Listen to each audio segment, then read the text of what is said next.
The rose garden behind my Highland Park home had been William's pride. Red knockouts along the fence line, pale pink Cecile Bruners climbing the trellis he'd built the summer before his diagnosis. And in the center, a single peace rose bush, cream petals edged in pink, that bloomed every May without fail. I knelt in the soft Dallas dirt, pruning shears in hand, my 61-year-old knees protesting the position, but my mind at peace. The morning sun hadn't yet turned brutal, and mockingbirds sang from the oak trees that shaded the property my husband had bought 35 years ago. William Whitfield had been gone 3 years now. Pancreatic cancer, 6 months from diagnosis to funeral, barely enough time to say goodbye, not nearly enough time to prepare for the silence that followed. But I'd survived. That's what women like me do. We survive. The house was too big for one person. 4 bedrooms, 3 bathrooms, a dining room that hadn't hosted Thanksgiving dinner in 2 years. But I couldn't sell it. This was where Aaron took his first steps, where William taught him to ride a bike in the driveway, where we'd been a family. Aaron.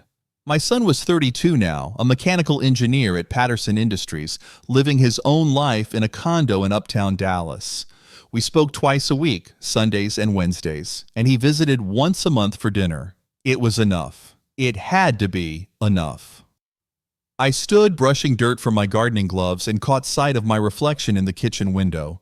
Gray hair cut in a practical bob, reading glasses hanging from a chain around my neck. A faded SMU t-shirt from William's alumni days. I looked exactly like what I was, a retired elementary school teacher who'd spent 30 years shaping young minds and now spent her days volunteering at the food bank and tending roses. Ordinary, safe, predictable. The phone rang inside. I checked my watch. 9:47 a.m. Too early for telemarketers. Some. Aaron's voice carried that particular tone that meant he had news. Are you free for lunch today? I want you to meet someone. My heart did that thing mothers' hearts do, a little leap of hope mixed with protective concern. Of course, honey. Who am I meeting? Her name is Nadine. We've been seeing each other for 4 months, and I think you'll really like her, Mom. She's special. 4 months, and I was just hearing about her now. I swallowed the small hurt and kept my voice light. I'd love to meet her. Where and when? Hattie's on Lover's Lane. Noon? I'll be there. After I hung up, I stood in my kitchen, the kitchen where I'd taught Aaron to crack eggs and fold cookie dough, and felt the strange sensation of the world shifting beneath my feet. Change was coming. I just didn't know it would arrive in the form of a beautiful liar who would destroy everything. Nadine Moore walked into Hattie's restaurant like she owned it. That was my first impression. Not that she was beautiful, though she was, with that kind of practice beauty that comes from knowing your angles and your assets. Chestnut hair that fell in perfect waves, green eyes framed by subtle makeup, a cream-colored dress that probably cost more than my monthly grocery budget. But it was the way she moved, confident, calculated. She spotted Aaron immediately, and her entire face transformed, softened into something that looked remarkably like love. She touched his arm, kissed his cheek, then turned those green eyes on me. Mrs. Whitfield, she extended her hand, I've heard so much about you. Aaron talks about you constantly. Her handshake was firm, her smile warm, and I wanted to believe it was genuine. We sat. We ordered. Nadine asked about my garden, my volunteer work, my memories of Aaron as a child. She laughed at the right moments, made sympathetic noises when I mentioned William's passing, and told a charming story about her own childhood in Louisiana. My mother passed when I was 16, she said softly. My stepfather, well, let's just say he wasn't a good man. I've been on my own since I was 18. I felt a rush of sympathy. Of course I did. That's what she wanted. I'm so sorry, dear. It's okay. She reached across the table and squeezed my hand. But it's why family means so much to me now. Why Aaron means so much to me. She looked at my son with such adoration that I felt my protective instincts quiet. Aaron was happy. That was all that mattered, wasn't it? We finished lunch. Nadine insisted on paying. As we walked to our cars, she hugged me, a real embrace, not the air kiss nonsense that passes for affection these days. Thank you for raising such an incredible man, she whispered. I drove home feeling cautiously optimistic. It wasn't until I was pulling into my driveway that I remembered the moment that had bothered me. Just a flash, barely noticeable.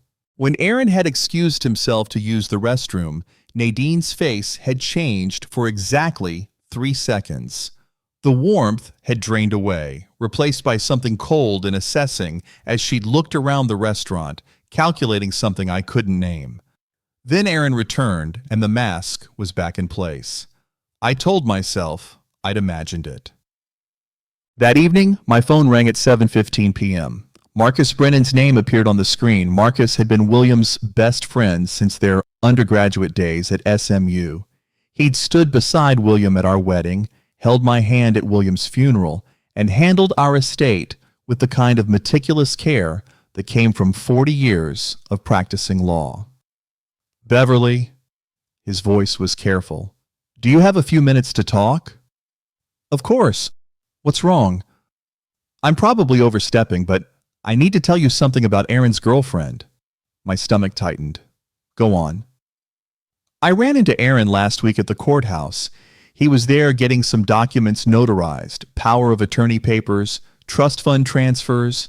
He mentioned he was doing it for Nadine's business, but Beverly, he was asking questions about your trust fund. The trust fund, my father's gift, set up when I was born, untouched for decades. $2 million that I'd always planned to leave to Aaron. What kind of questions? Whether it could be accessed before your death, whether he could be made co-beneficiary. Beverly, I've seen this before. I think this woman is... Marcus! I cut him off, hearing the defensive edge in my own voice. Aaron is a grown man. If he's planning his future with Nadine, it's natural he'd want to understand our family finances. Silence on the other end. Then you're probably right. I'm sorry, I worry. I know. And I appreciate it, but Aaron has good judgment. We said goodbye. I stood in my kitchen, the phone still in my hand, and tried to believe my own words. Aaron had good judgment. He'd chosen Nadine. Therefore, Nadine must be trustworthy. The logic was sound. The logic was also wrong. 6 months after that lunch at Hattie's, Nadine Moore became Nadine Whitfield in a small ceremony at a boutique hotel in downtown Dallas. I wore a lavender dress and smiled for photographs and welcomed my new daughter-in-law into our family. They moved into Aaron's condo. I saw them every other Sunday for dinner, my house one week, their place the next. Nadine was always helpful, always charming, always just slightly too perfect. But I pushed down my doubts. Aaron was happy. That was what mattered, until the night in November when everything shattered. It started with a phone call at 4:30 p.m. Mom, I'm coming over. I need to talk to you about something important. Aaron's voice was tight, stressed. My maternal instincts went on high alert. What's wrong? I'll be there in 20 minutes. He arrived with Nadine.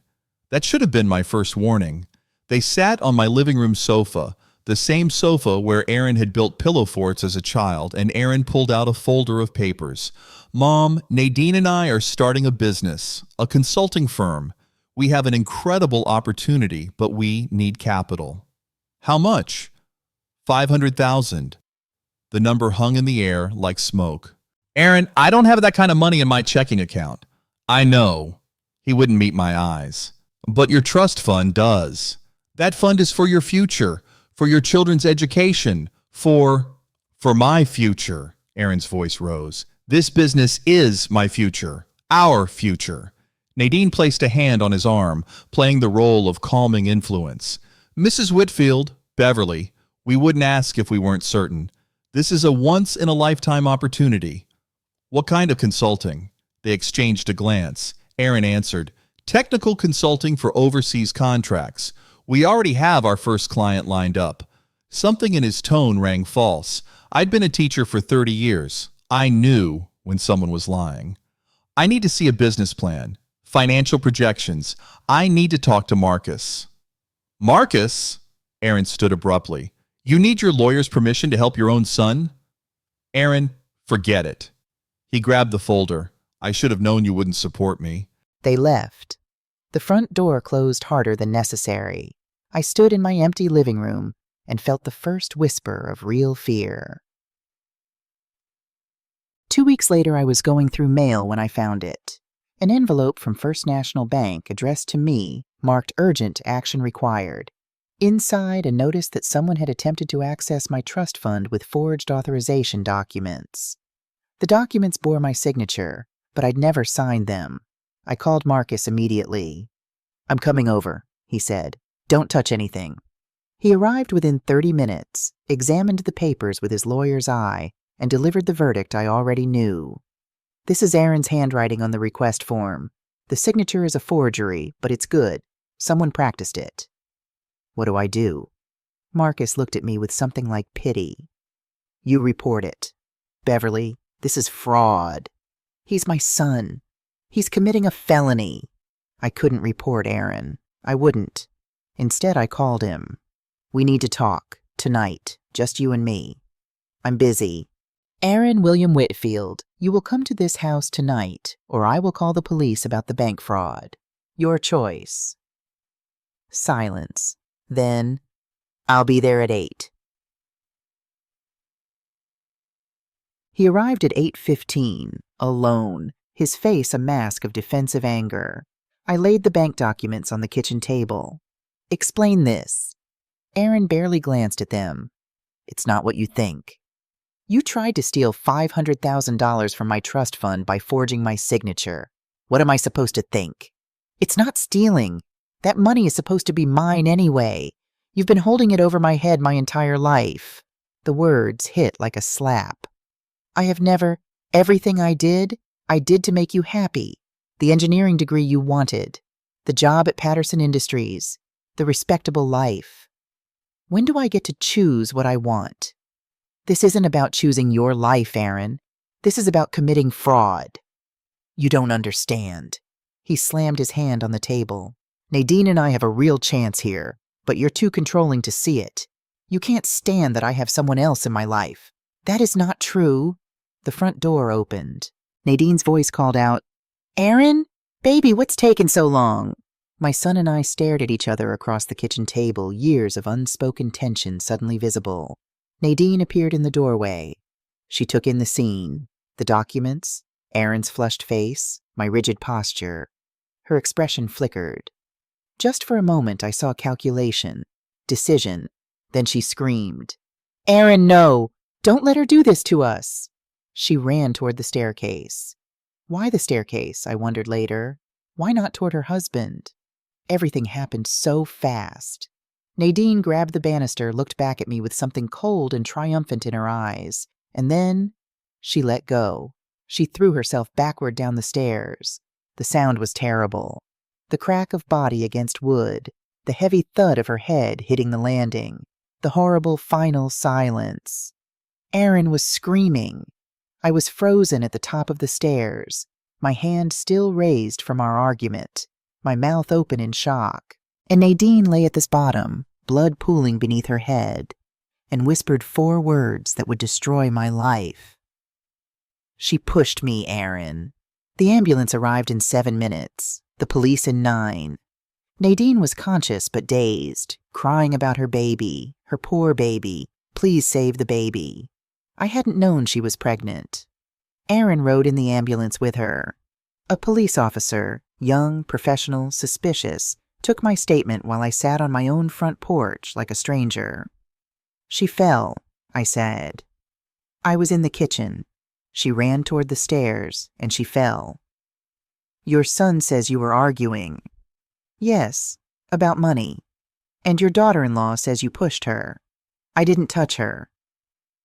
The officer wrote something in his notebook. His face revealed nothing. At the hospital, Dr. Patricia Holmes delivered the news with practiced sympathy. I'm very sorry. The baby didn't survive. 12 weeks along. The fall caused placental abruption. Aaron's howl of grief echoed down the hospital corridor. I sat in the waiting room, numb, while my son's world collapsed around him. When the police came back, they had more questions. Why had Nadine come to my house? What was the argument about? Where exactly was I standing when she fell? And then the security footage question.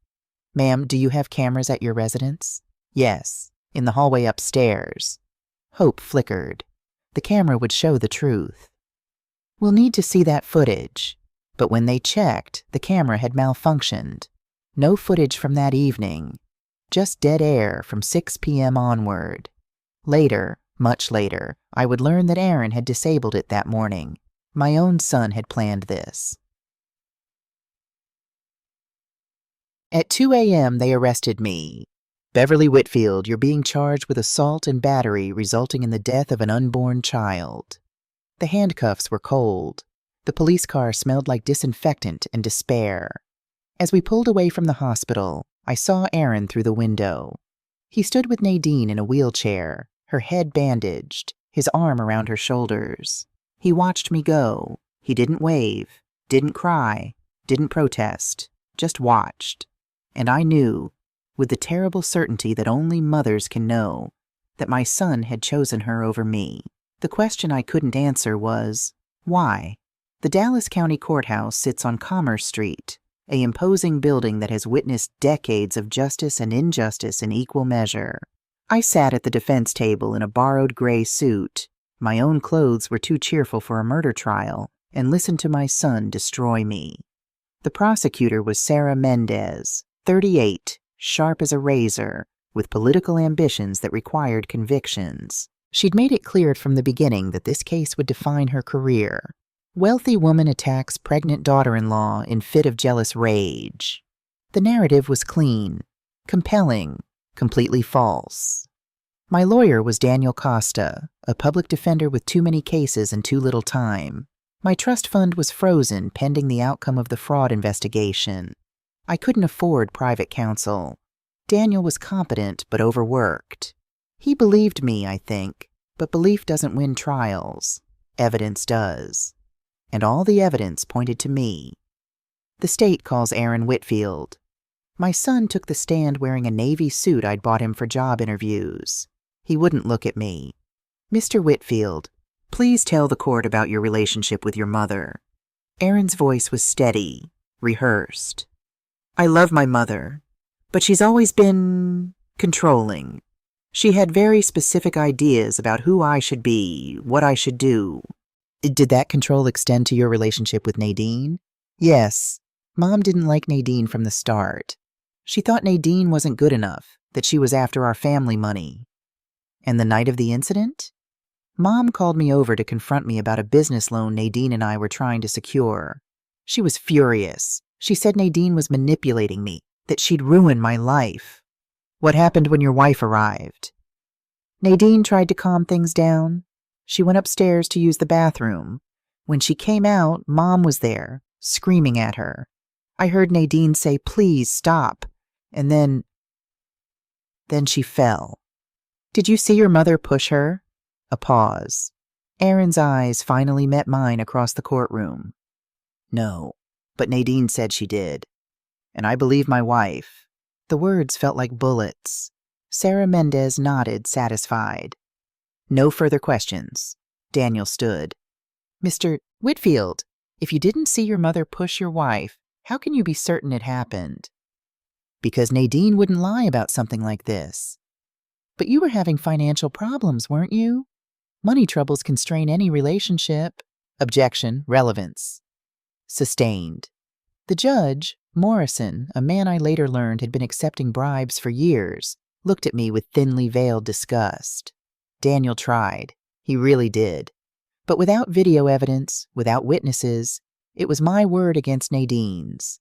And Nadine was the sympathetic figure, young, beautiful, grieving the child she'd lost. When Nadine took the stand in her wheelchair, she'd been released from the hospital but claimed ongoing pain. The jury couldn't take their eyes off her. Mrs. Whitfield tried to talk me out of marrying Aaron, Nadine testified, her voice trembling. She said I was beneath him, that I was just after his money. I tried to be kind, to understand her grief over losing her husband, but she hated me. And the night of the attack? I went upstairs to get away from the arguing. When I came out of the bathroom, Beverly was there. She looked at me with such rage. Nadine's voice broke convincingly. She said, "You'll never have my son." Then she pushed me. I felt my baby dying as I fell. The jury deliberated for 4 hours. Guilty. The judge sentenced me to 18 months in Dallas County Jail. As they led me away, I looked back one last time. Aaron sat in the front row, Nadine beside him. They weren't touching. They weren't even looking at each other. And I saw for just a moment Nadine's mask slip. She glanced at Aaron with something like contempt. Then she caught me watching and smiled. Dallas County Jail, Women's Wing, Cell Block D. My cellmate was Rita Gomez, 45 years old, serving 2 years for aggravated assault. She'd put her abusive ex-husband in the hospital with a cast-iron skillet. "First time inside?" Rita asked on my first night, watching me try to find a comfortable position on the thin mattress. "Yes." "What'd they get you for?" "Attempted murder of my grandson." "Except he didn't exist?" Rita raised an eyebrow, but didn't push. Over the weeks, I told her the story. She listened without judgment. "Your son knew," she said finally. "What?" "About the setup. He knew. Men always know, honey. They just don't always care." I wanted to argue, but late at night in the darkness of the cell, I let myself consider it. Aaron disabling the security camera. Aaron calling me over for a confrontation when Nadine could accidentally show up. Aaron's remarkably calm testimony. My son hadn't just betrayed me. He'd planned it. The only person who visited was Marcus Brennan. Every week, like clockwork, he appeared in the visitation room with his leather briefcase and his sad eyes. "How are you holding up?" "I'm alive. I'm working on the appeal, and Beverly, I'm investigating. There's something wrong about that medical report. I can feel it. Marcus, I have 18 months. Then I'm out.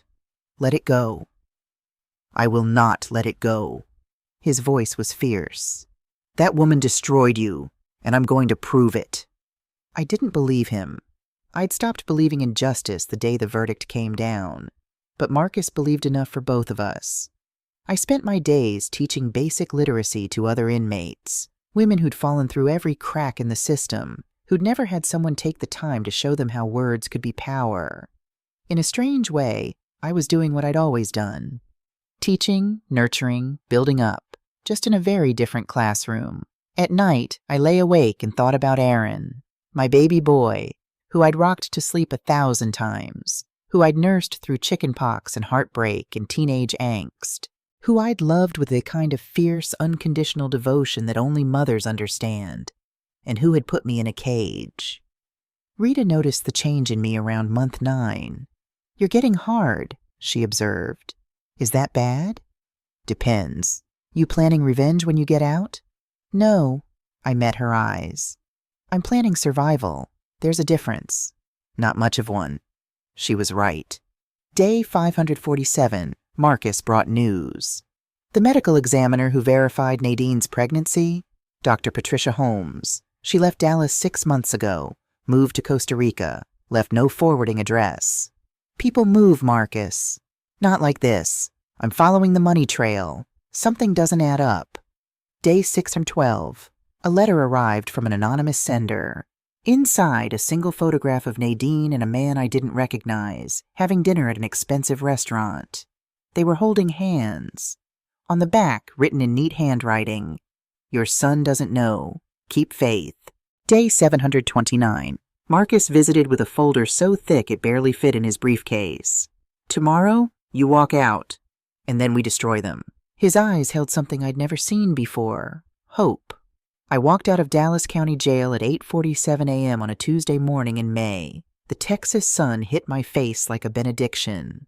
The air smelled like freedom, car exhaust and possibility and new beginnings. No one was there to meet me except Marcus. Not Aaron, not Nadine, not even a phone call. I'd been erased from my son's life as thoroughly as if I'd died. But I hadn't died. I'd changed. The woman who entered that jail had been a mother, a widow, a retired teacher who tended roses and volunteered at food banks. The woman who walked out was something different, harder, colder, more dangerous. Marcus opened the door of his Mercedes, and I slid inside. "Where to, Beverly?"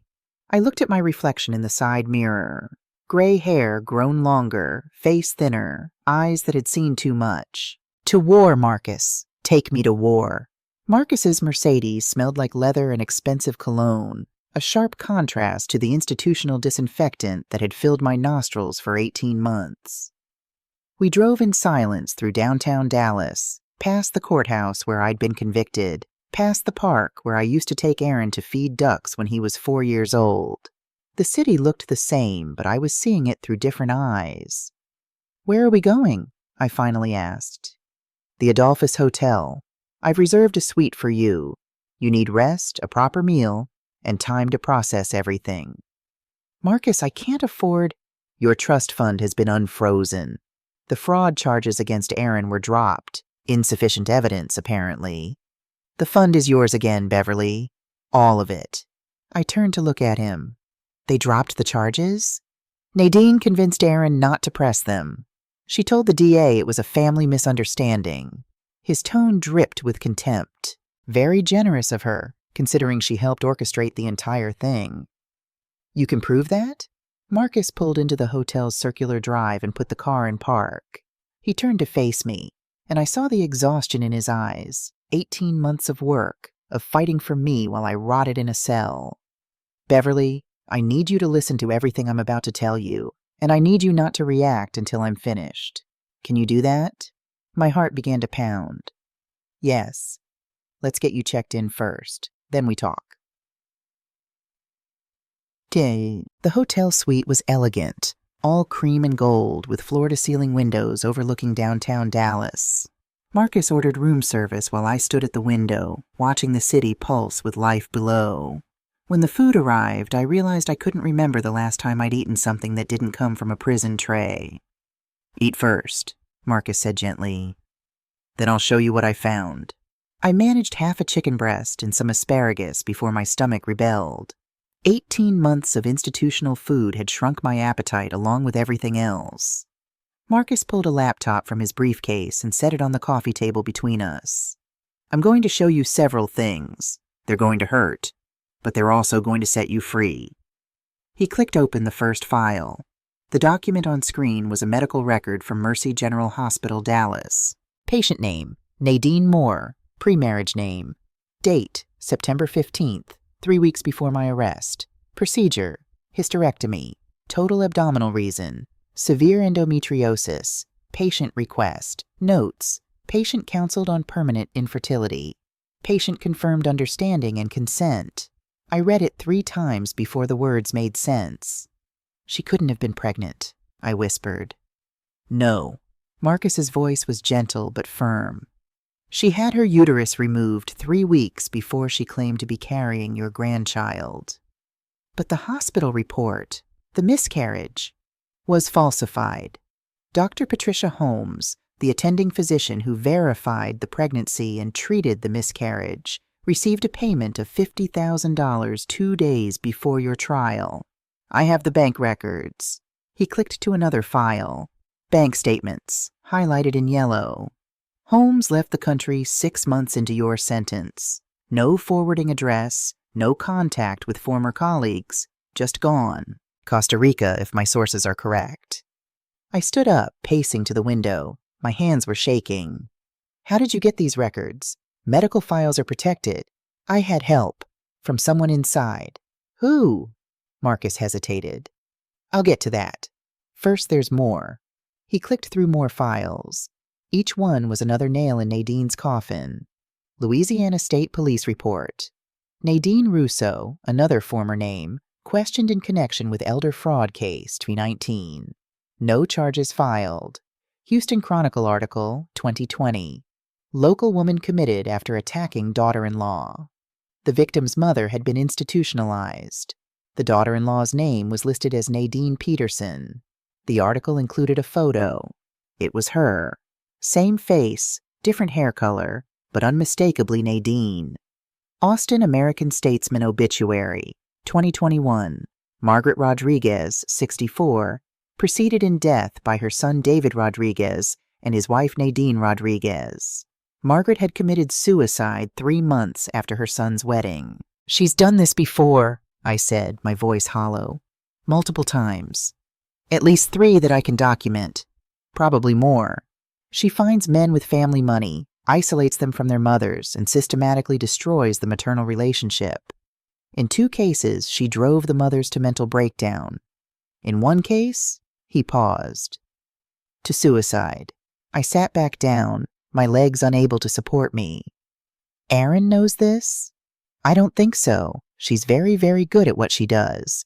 She becomes exactly what the man needs. Perfect girlfriend, supportive wife, victim of circumstance. By the time anyone realizes what's happening, she's already in too deep. And Erin helped her put me in jail. Yes. Marcus's face was grim. But Beverly, I think we can prove he didn't know about the fake pregnancy. The camera malfunction, the forged documents. Those can be explained as him trying to access money he felt entitled to. Stupid, illegal, but not the same as knowingly framing you for assault on a pregnant woman. You're defending him? No. I'm establishing facts. Because when we go to war, we need to know exactly who the enemy is and what weapons they have. He pulled out 1 more folder, this one physical, not digital. This is the evidence I've compiled. Bank records, medical files, witness statements, everything. I've also been in contact with the families of her previous victims. They're willing to testify. Testify to what? She wasn't charged with anything. She will be. Fraud, conspiracy, perjury, witness tampering. I'm building a case that will bury her, Beverly. But I need your permission to proceed. I looked at the folder. 18 months of work, condensed into documentation that would destroy my son's wife and, collaterally, my son's life. If we do this, I said slowly, Erin will hate me even more. Possibly. Or he'll finally see the truth. And if he chooses her anyway? Marcus met my eyes. Then you'll know exactly where you stand, and you can move forward with your life. I thought about Erin watching me being led away in handcuffs. I thought about his testimony on the stand, every word carefully crafted to paint me as a controlling monster. I thought about 18 months in a cell, paying for a crime that never happened. Proceed, I said. I said. Destroy her. Marcus had a war room. That's the only way to describe it. A corner office in his law firm's building, walls covered with evidence boards, timelines, photographs, legal documents pinned and connected with red string like something out of a crime drama. How long have you been working on this? I asked, stunned. Since the day after your conviction. I knew something was wrong. The story was too clean, too convenient. So I started digging. He gestured to the wall. Timeline. Nadine enters Erin's life 4 months before you met her. They accidentally meet at a charity gala that Erin attended as Patterson Industries representative. Nadine was working as a marketing consultant for the event organizer. Suspicious but not proof. Agreed. But look at this. He pointed to a bank statement. 2 weeks after they started dating, Nadine opened a safety deposit box at First National Bank. Want to guess what's in it? How would you know what's in a private box? I don't, but I know the timing. Same week she started asking Erin about your trust fund. Same week she began researching your family's financial history. I have the search records from her laptop. You hacked her laptop? I hired someone who did. Not admissible in court, but useful for investigation. He moved to another section of the wall. Here's where it gets interesting. Nadine made 3 calls to Dr. Patricia Holmes in the 2 weeks before your arrest. Holmes received the $50,000 payment the day after the last call. Paying for false medical records. Exactly. But there's a problem. I can prove the payment. I can prove the hysterectomy. But the medical records from the night she miscarried are legitimate hospital documents. They exist in the hospital's system. Then how? Because Holmes had access to the system. She could create a file, input false data, and make it look real, The hospital had no reason to question their own attending physician. I sank into a chair. This is so much bigger than I thought. It's conspiracy, Beverly. Premeditated, calculated conspiracy. And we're going to prove it. How? Marcus smiled. With help from an unexpected source. The woman who walked into Marcus's office was young, maybe 25, with Nadine's bone structure but softer features. Her hair was darker, her eyes brown instead of green, but the family resemblance was unmistakable. Mrs. Whitfield, she said quietly. My name is Claire Moore. I'm Nadine's younger sister. I stood up slowly. Why are you here? Because I can't watch her do this anymore. Claire's voice shook. I've watched my sister destroy 3 families. I stayed quiet because she's my sister, because our childhood was hell, because I thought maybe this time would be different. But it never is. She pulled out a folder of her own, set it on Marcus's desk. This is everything I know, names, dates, patterns. Nadine targets men with wealthy mothers, specifically widows who control family trusts.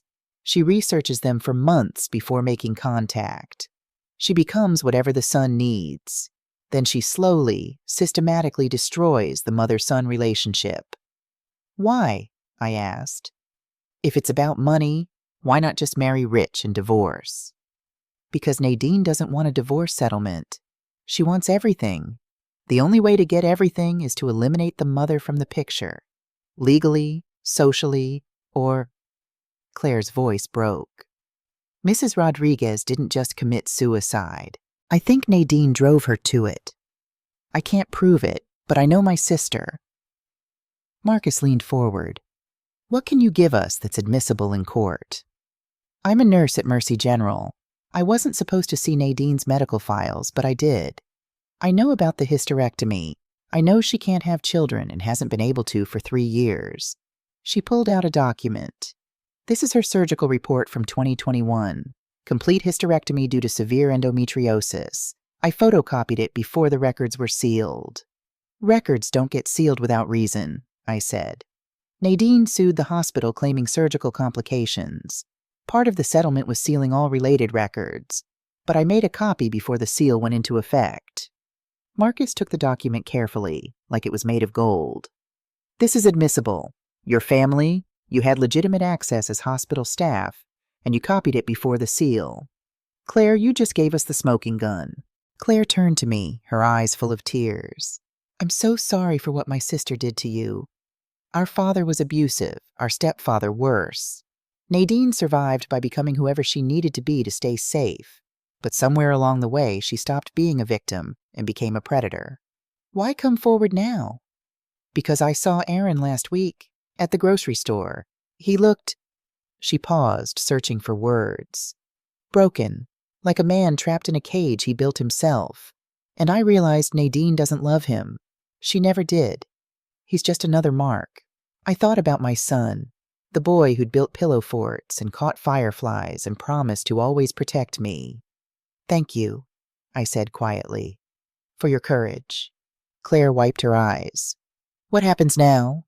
Marcus stood, moving to his evidence wall. Now we go public. We file for a new trial, we present this evidence, and we let the court of public opinion do its work while the legal system catches up. Nadine will run, Claire warned. She always does when things get dangerous. Not this time. Marcus's voice was steel.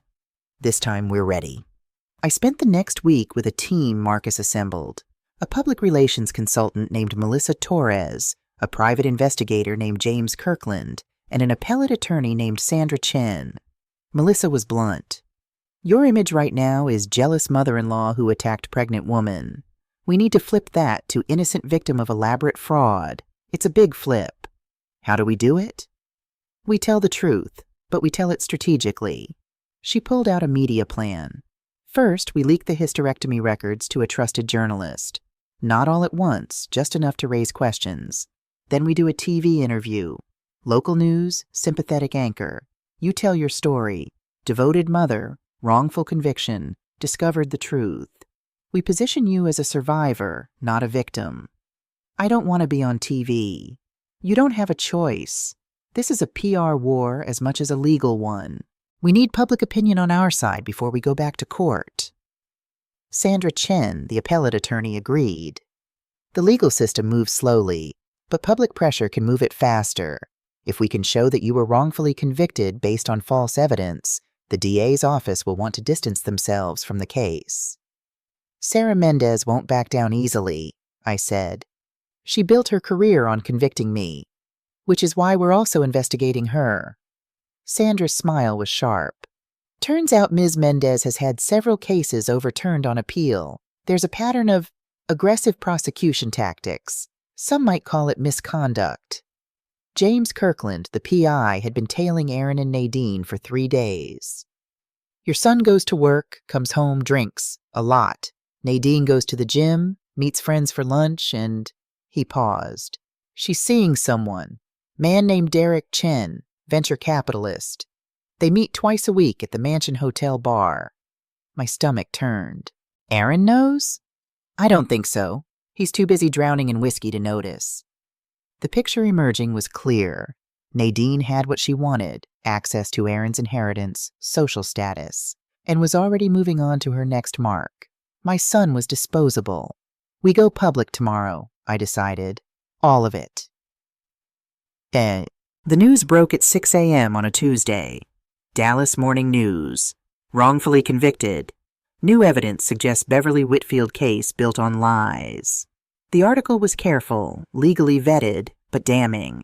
It outlined the hysterectomy records, the suspicious payment to Dr. Holmes, and the pattern of similar accusations in Nadine's past. By noon, it had been picked up by national outlets. By 3 p.m., I was sitting across from Channel 8's lead anchor, Karen Price, in a television studio. "Mrs. Whitfield, you spent 18 months in jail for a crime you say you didn't commit. Tell us what happened." I told the truth. All of it. The forged documents, the security camera that mysteriously failed, the son who testified against me, the daughter-in-law who'd staged an attack. "I loved my son," I said, and meant it. "I still do, but he chose to believe a lie, and I paid the price." "What do you want now?" "Justice. And the truth. My grandson never existed. The assault never happened. I want the state to acknowledge that an innocent woman lost 18 months of her life." The interview went viral. By Friday, the dam broke completely. Marcus filed a formal motion for a new trial, attaching all the evidence we'd compiled. The medical records, the bank statements, Claire's testimony, the testimonies from Nadine's previous victims' families. The motion was 147 pages long. The Dallas County DA's office issued a statement. "We are reviewing new evidence in the Whitfield case and will make a determination about next steps within 30 days. 30 days, a lifetime when you're waiting for justice." But then something unexpected happened. Channel 4 News ran an investigative piece. Dr. Patricia Holmes. Where is she now? They'd found her, living in San Jose, Costa Rica, in a house that cost significantly more than her savings as an emergency room physician could account for. When confronted by reporters, Holmes refused to comment. But her face, caught on camera, panicked and pale, told the story. The medical board opened an investigation. The FBI opened an investigation. And suddenly, everyone wanted to talk. It was Marcus who called me at 11 p.m. on Sunday night. "Turn on Channel 8 now." I fumbled for the remote. The late news was on, breaking news banner across the screen. Stunning development in the Beverly Whitfield case. We've obtained exclusive medical records that prove Nadine Whitfield could not have been pregnant at the time of the alleged assault. The records show Mrs. Whitfield underwent a complete hysterectomy in 2021, more than 2 years before claiming to be carrying a child. The anchor's face was grave. These records raise serious questions about the testimony that led to Beverly Whitfield's conviction. We reached out to Nadine Whitfield for comment. Her attorney provided this statement. "My client maintains that she believed she was pregnant at the time. Any discrepancy in medical records is a matter for the hospital to address." The screen cut to footage of Aaron and Nadine's house in Lakewood. News vans parked outside, reporters on the lawn. "Aaron Whitfield, son of the convicted woman and husband of Nadine Whitfield, has not responded to requests for comment. Neighbors report seeing police at the residence earlier this evening, though no arrests have been made. My phone rang. Marcus. It's everywhere, Beverly. Every major outlet. CNN, Fox, MSNBC. You're trending on Twitter. #Justice for Beverly is the #1 hashtag. I should have felt vindicated, triumphant. Instead, I felt hollow. Because somewhere in Lakewood, my son was watching his life implode on television. And despite everything he'd done, despite the 18 months he'd stolen from me, I was still his mother. And my heart was breaking. The next morning, the Dallas County DA's office called an emergency press conference. After careful review of new evidence, we have determined that Beverly Whitfield was wrongfully convicted. We are moving to vacate her conviction immediately and will be opening a criminal investigation into those who provided false testimony and evidence. Sarah Mendez stood behind the DA, her face carefully blank. But I saw the fury in her eyes. She'd built her career on lies, and now the truth was coming for her. That afternoon, my phone rang. Unknown number. I almost didn't answer. "Mom?" Aaron's voice. Broken, barely recognizable. "Aaron, I saw the news. All of it. The medical records, His voice cracked. "Mom, I didn't know. I swear to God I didn't know she couldn't have children. She told me she was pregnant. I believed her. But you knew about the security camera. You disabled it." Silence. Then quietly. "Yes." "Why?" "Because I was angry. Angry that you wouldn't support my business. Angry that you questioned Nadine. Angry that you still treated me like a child. I thought if we could get access to the trust fund, if I could prove I didn't need you, you'd respect me. So you helped frame me for assault?" "No, I thought—" He was crying now. "I thought you'd get a slap on the wrist. Community service, maybe probation. I didn't think they'd actually send you to jail. And when they did, Nadine said it was too late to take it back, that we'd both go to prison if I admitted what we'd done. You let me sit in a cell for 18 months. I know. Mom, I'm so—" "Don't." My voice was ice. "Don't apologize. Don't ask for forgiveness. You don't get to make yourself feel better. What do you want me to do? I want you to tell the truth. To the police, to the DA, to everyone. I want you to take responsibility for what you've done. And then? And then I don't know, Aaron. I honestly don't know." I hung up. 5 minutes later, Marcus called. "Aaron just walked into Dallas Police Headquarters with an attorney. He's making a statement." "Good." "Beverly, are you all right?" "No," I said honestly. "But I will be." The house in Lakewood, the one Aaron and Nadine had bought with money from my trust fund, looked different in the harsh morning light. The manicured lawn needed mowing. Newspapers piled up on the driveway. The curtains were drawn tight against the world outside. I sat in Marcus's car across the street, watching. "You don't have to do this," Marcus said quietly. "We have enough evidence. Aaron's statement to the police is devastating. Nadine's arrest warrant was issued this morning. You can let the legal system handle it. I need to see him. Beverly, I need to look my son in the eye and ask him why." Marcus understood. He'd lost his own son to a car accident 10 years ago. He knew that some questions could only be answered face to face. I got out of the car and walked to the front door. My hands were steady as I rang the bell. Aaron answered on the third ring. He looked like hell. Unshaven, hair unwashed, wearing a stained t-shirt and sweatpants. His eyes were red-rimmed and hollow. He'd lost weight, maybe 20 pounds, and aged a decade in the 3 weeks since the story broke. "Mom," his voice cracked on the word. "Can I come in?" He stepped aside wordlessly.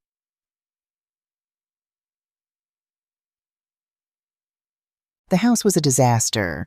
Empty whiskey bottles on the coffee table, takeout containers scattered across the kitchen counter, mail unopened and piled high. The home of a man whose life was collapsing. "Nadine's gone," Aaron said, following my gaze. "Left 2 days ago. Didn't even pack. Just took her passport and her jewelry and disappeared. The police are looking for her."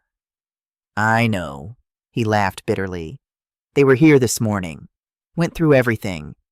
Took her laptop, her files, her phone records. Asked me questions I couldn't answer because I was too stupid to see what was right in front of me."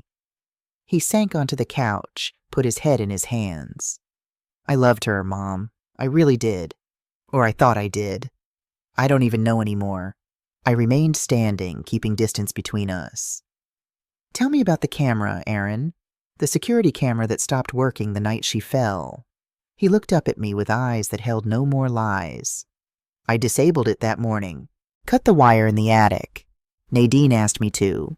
She said you'd been watching us through it, spying on our relationship. I was angry enough to believe her." "And the documents? The forged signatures?" "That was all me." His voice was dead. "I thought I deserved that money. You kept it locked away like some kind of test I could never pass. Nadine said..." He stopped. "Nadine said a lot of things, and I was stupid enough to believe all of them." "Did you know she wasn't pregnant?" "No." The word came out fierce. "I swear to God, Mom, I didn't know. When she told me she was pregnant, I was happy. Terrified, but happy. I thought we were building a family." "But you knew I didn't push her." Silence. Aaron's face crumbled. "I was in the kitchen when I heard her scream. When I got to the stairs, she was at the bottom, bleeding, crying. And you were at the top with your hand out like..." He stopped. "She said you pushed her. You said you didn't. And I chose to believe her." "Why?" "Because it was easier." The words exploded out of him.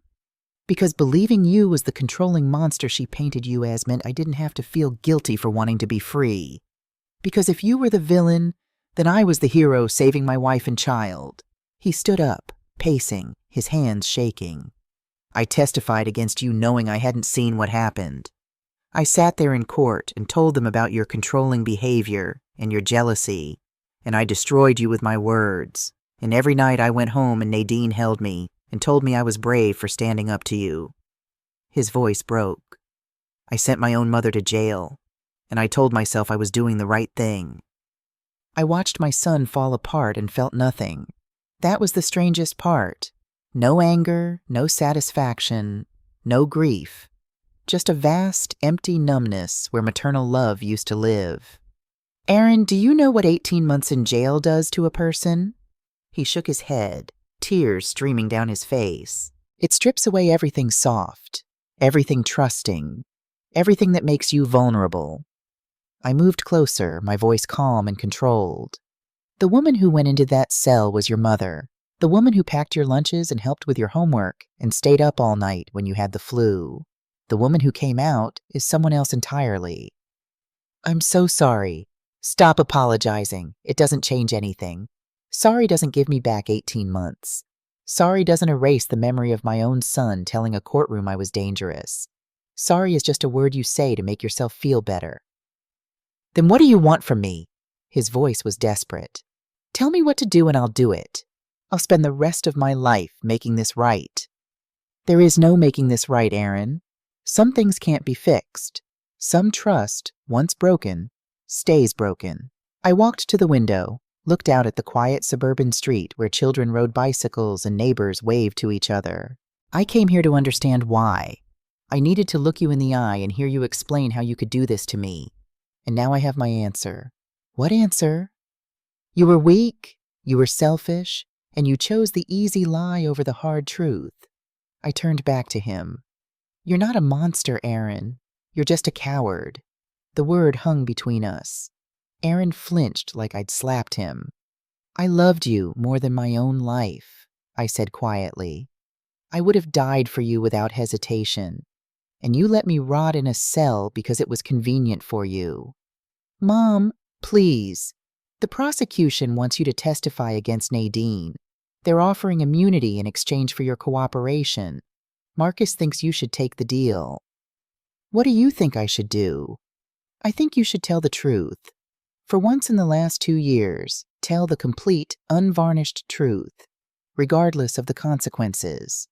Take responsibility for what you've done and then live with it. Will you ever forgive me? I looked at my son, really looked at him. I saw the little boy who'd brought me dandelions and called them flowers.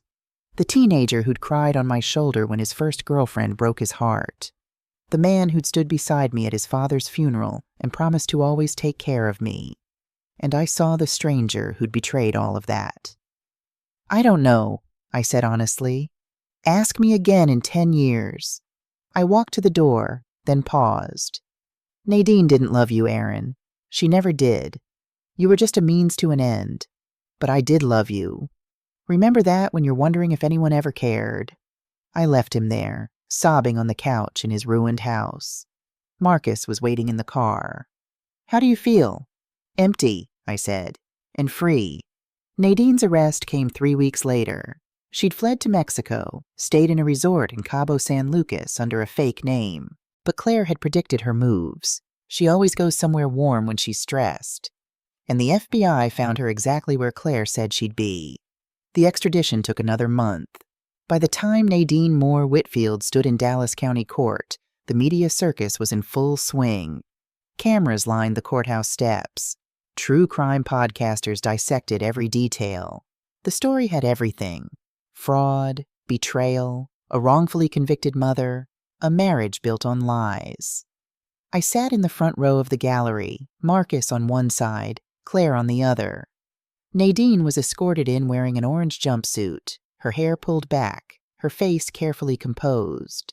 She didn't look at me, didn't acknowledge Aaron, who sat 3 rows behind us, alone. The charges were read: conspiracy to commit fraud, perjury, witness tampering, obstruction of justice. How does the defendant plead? Not guilty, Your Honor. Her voice was steady, controlled. The trial lasted 2 weeks. The prosecution presented the medical records, both the real ones showing her hysterectomy and the falsified ones claiming pregnancy. They called Claire to the stand, who testified about her sister's pattern of behavior.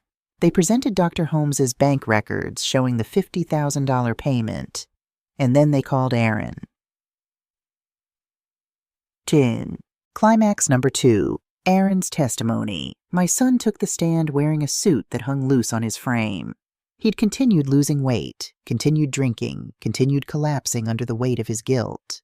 The prosecutor, not Sarah Mendez, who'd been quietly reassigned pending an ethics investigation, but a younger attorney named David Park, approached the witness stand. Mr. Whitfield, please state your relationship to the defendant. She's my wife. Legally, anyway. We're separated. And Beverly Whitfield? She's my mother. Aaron's eyes found mine in the gallery. She's my mother, and I betrayed her. The courtroom stirred. Mr. Whitfield, did you know your wife could not be pregnant at the time of the alleged assault? No. I believed her when she said she was carrying our child. I believed everything she told me. Did you assist your wife in framing your mother? Aaron's hands gripped the witness stand. I disabled the security camera in our home. I did that. Nadine asked me to, said my mother was using it to spy on us. But I knew it would mean there'd be no video evidence of what happened that night. Did you see your wife fall down the stairs? No. I was in the kitchen. I heard her scream and ran to find her at the bottom of the stairs, bleeding. My mother was at the top. Nadine said Mom pushed her. Mom said she didn't. And I chose to believe Nadine. Why? Aaron's voice cracked. Because Nadine made me feel special, important, free from my mother's expectations, because she was beautiful and charming, and she told me everything I wanted to hear about myself. He paused. And because believing her meant I could access family money without my mother's interference. So you lied to the police? I testified to what Nadine told me was true. I didn't see the push happen, but I said I believed it did. I helped build a narrative that sent an innocent woman, my own mother, to jail. Why are you testifying now? Aaron looked directly at me. Because my mother taught me that the truth matters, that integrity matters, and I forgot those lessons. I'm testifying because it's the right thing to do, even though it's 18 months too late. The courtroom was silent. Nadine's attorney stood for cross-examination, but there wasn't much to challenge. Aaron had destroyed his own credibility, but in doing so, he'd destroyed Nadine's defense. When he stepped down from the stand, Aaron walked past me. He paused, whispered, "I'm sorry, Mom." I didn't respond. The jury deliberated for 6 hours. They found Nadine Whitfield guilty on all counts. Sentencing came 2 weeks later. 8 years in state prison, no possibility of parole before serving a minimum of 5. As they led her away, Nadine finally looked at me. Her face held no remorse, no regret, just cold calculation, like she was already planning her next move. She mouthed 3 words. "This isn't over." I mouthed back, "Yes, it is." The state of Texas issued a formal apology for my wrongful conviction. They offered compensation, $80,000 for each year served, totaling $120,000. Marcus negotiated that up to $500,000, plus expungement of my record, plus a formal acknowledgement that the conviction was based on fabricated evidence. Sarah Mendez resigned from the DA's office. The medical board revoked Dr. Holmes's license in absentia. Judge Morrison, the judge who'd presided over my original trial, was under federal investigation for accepting bribes in multiple cases. The system that had failed me was slowly, grudgingly, trying to make amends. But money couldn't buy back 18 months, and acknowledgments couldn't heal the wound my son had carved into my heart. I bought a small house in East Dallas, nothing fancy, just a 2-bedroom cottage with a yard big enough for a garden. I planted roses again. Different varieties this time. New beginnings. The settlement money sat in an account, mostly untouched. I didn't need much. My pension from 30 years of teaching covered the basics, and the house was paid in cash. I volunteered at a women's shelter, teaching literacy classes to women leaving abusive situations. Women who understood what it meant to rebuild a life from nothing. I was not happy exactly, but content, peaceful. Marcus visited every Sunday for coffee. Claire stopped by occasionally, still carrying guilt for her sister's crimes, though I'd told her repeatedly she wasn't responsible. Aaron called once a month. I let it go to voicemail.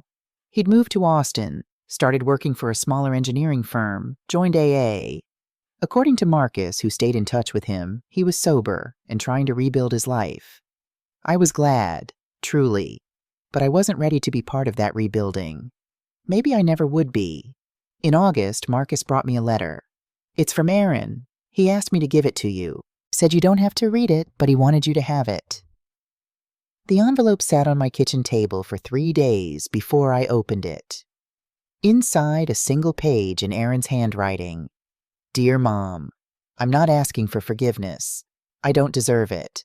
I'm writing because my therapist says I need to take responsibility without expecting anything in return.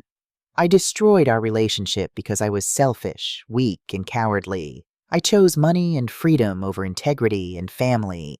I chose believing a lie over defending the woman who gave me life.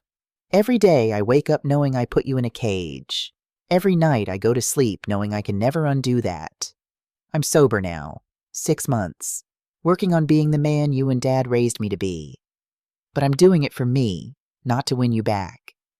If you never want to see me again, I understand. You owe me nothing. But if someday you want to talk, not to forgive, just to talk, I'll be here. I love you. I always have, even when I didn't show it. Aaron, I read it 3 times. Then I wrote my own letter. I met Aaron at Clyde Warren Park on a Saturday morning in September. Neutral ground, public space, easy to leave if I needed to. He was waiting on a bench near the children's playground, watching kids chase each other through the fountains. He stood when he saw me. Didn't try to hug me, didn't reach out. Just stood there, waiting. "Hi, Mom." "Aaron." We sat. The silence stretched between us, not quite comfortable, but not hostile either. "Thank you for coming," he finally said. "I'm not here to forgive you. I know. I'm here because I needed to see if there's anything left worth saving." Aaron nodded slowly. "And?" "I don't know yet." We watched the children play. A mother chased a toddler, both of them laughing. The sound hurt. "I think about that night constantly," Aaron said quietly. I play it over in my head. Imagine what would have happened if I'd just believed you, if I'd chosen you over her. But you didn't. No, I didn't. He turned to face me. I can't change that. All I can do is be honest about it and try to become someone who would make different choices. Are you that person now? I'm trying to be. I studied my son's face. He looked older, sadder, but also somehow more solid, like suffering had burned away the superficial parts and left something harder beneath. I need time, Aaron. I need time to figure out if I can ever trust you again. And I need you to understand that might not happen. I understand. And if it doesn't, if I decide that our relationship is too broken to repair, you have to respect that. No guilt trips, no pleading, no showing up at my door drunk and apologetic. I promise. I stood. I'll think about it.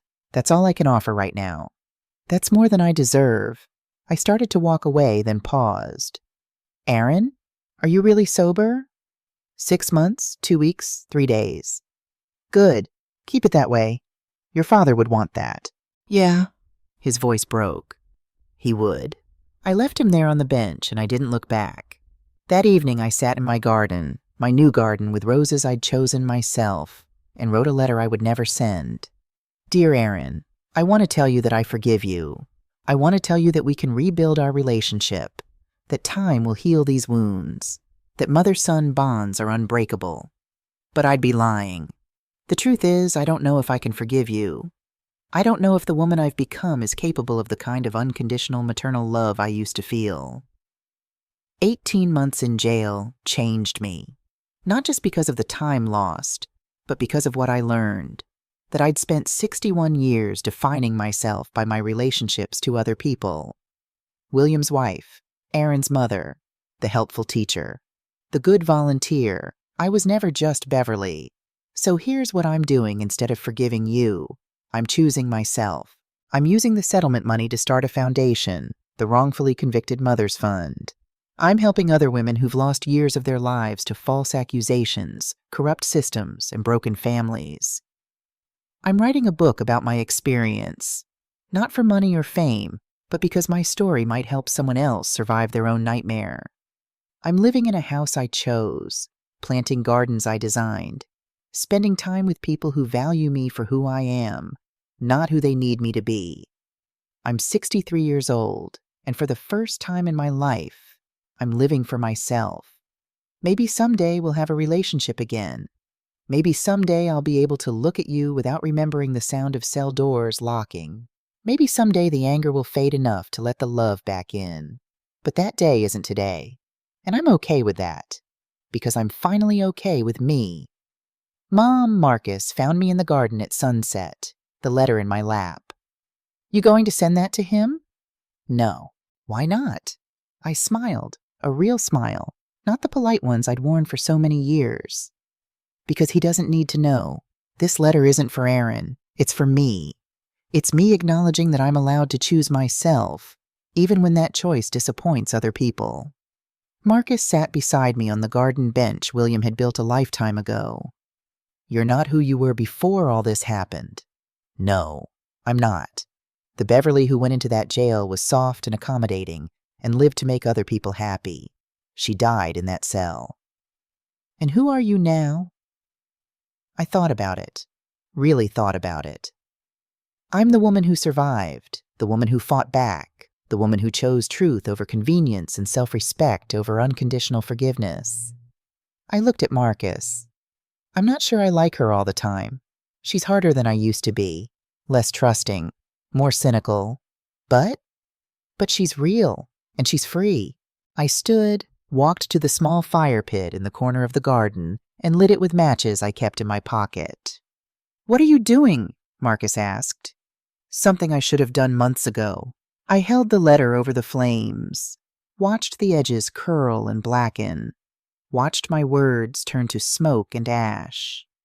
Aaron needs to find his own path, I said quietly, without me guiding him, forgiving him, or enabling him. He needs to learn to live with what he's done and become someone who would never do it again. And if he succeeds, then maybe, We'll find a way back to each other, but on my terms, not his. When I'm ready, not when he needs me to be. The letter was gone now, just ashes in the fire. Marcus put his hand on my shoulder. William would be proud of you. Would he? He always said you were stronger than you knew. Looks like he was right. 3 months later, the foundation officially launched. The Wrongfully Convicted Mothers Fund provided legal assistance, counseling, and financial support to women fighting to clear their names or rebuild their lives after exoneration. Our first client was a woman from Houston who'd spent 7 years in prison for child abuse she didn't commit. We helped her get a new trial, present evidence that had been suppressed, and ultimately win her freedom. When she walked out of prison, I was there, holding the same kind of folder Marcus had held for me, full of resources, contacts, and hope. "What now?" she asked me, overwhelmed and terrified. "Now you live," I told her, "on your own terms, for yourself, and you never apologize for choosing your own happiness." She hugged me, crying, and I felt something I hadn't felt in years. Purpose. Not the purpose that came from being needed by others, but the purpose that came from choosing meaningful work. The work of helping other women find their own strength. Aaron called on my birthday in November. I let it go to voicemail, as always. But this time I listened to the message. "Hi, Mom. It's Aaron. I know you're not ready to talk, and that's okay. I just wanted to say happy birthday. And to tell you, I saw the article about your foundation, about the work you're doing. It's incredible. You're incredible. And I'm proud to be your son, even though I know I don't deserve to be. Anyway, happy birthday. I love you." I saved the message. Not because I was ready to call him back, but because it was a reminder that some things, some connections, don't disappear completely. They just transform into something different, something that might, someday, be enough. I stood in my garden that evening, watching the sunset paint the Dallas sky in shades of gold and pink. The roses I'd planted in spring were blooming now. Red, white, yellow, pink. A riot of color and life. Different varieties from the ones William had chosen. My choices, my garden, my life. And for the first time since that terrible night when my world shattered, I felt something that might have been happiness. Not the uncomplicated joy of before. This was harder won, more complex, laced with loss and sacrifice. But it was real, and it was mine. I heard Marcus's car pull into the driveway. He was bringing dinner, our Sunday tradition. I took one last look at the roses, then headed inside. The woman I used to be would have spent the evening wondering if she should call Aaron back, second-guessing her choices, putting others' needs before her own. But that woman was gone. In her place stood someone stronger, someone who knew that sometimes the greatest act of love is letting go, and the greatest act of courage is choosing yourself.